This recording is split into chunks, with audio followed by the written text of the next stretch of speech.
रात के 2 बज रहे थे। समीर अपने नए फ्लैट में अकेला था। पूरा अपार्टमेंट सन्नाटा पसरे हुए था। सिर्फ बाहर हो रही हल्की बारिश की आवाज आ रही थी। समीर अपनी डेस्क पर काम कर रहा था कि अचानक उसे बगल वाले कमरे से चूड़ियों की खनक सुनाई दी। वो ठिठक गया।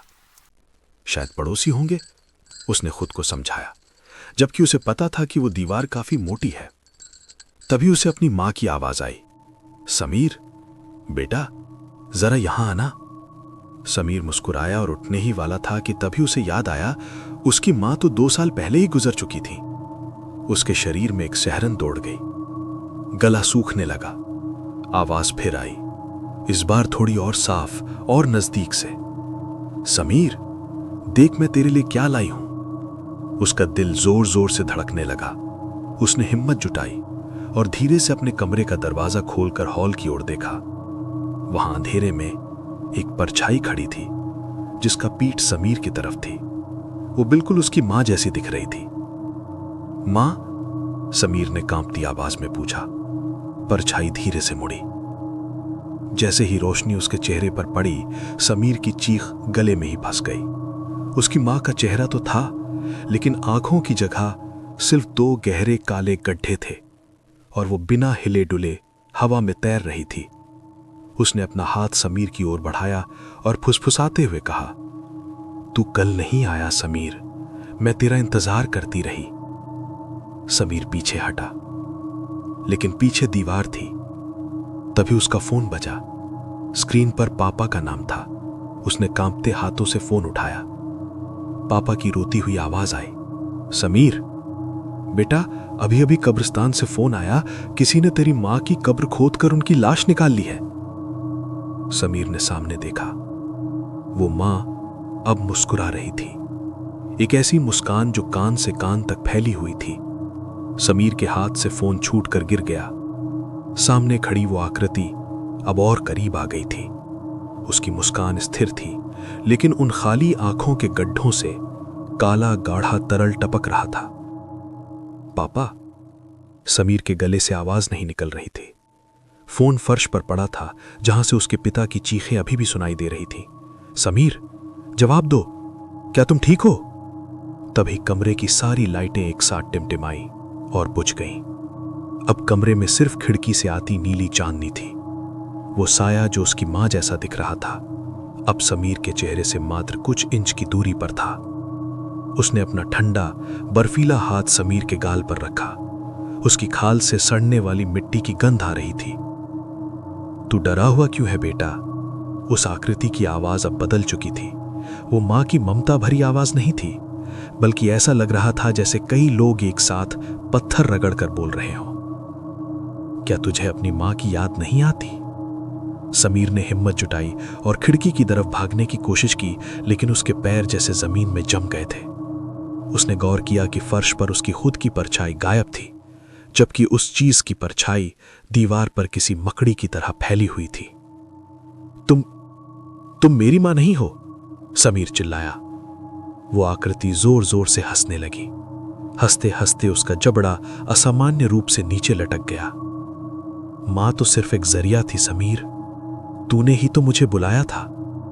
समीर को अचानक याद आया, 1 हफ्ते पहले उसने पुराने सामान में एक ओइजा बोर्ड पाया था और मजाक मजाक में अपनी मां से बात करने की कोशिश की थी।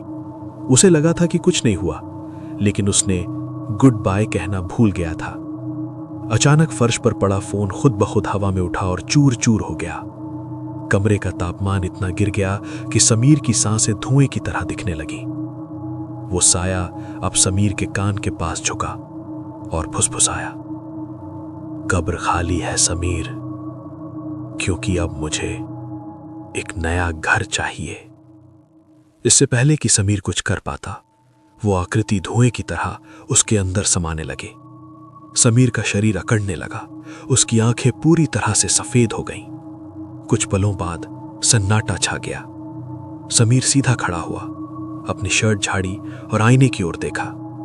आईने में दिख रहे समीर ने वही कान से कान तक वाली मुस्कान दी और अपनी मां की आवाज में गुनगुनाने लगा।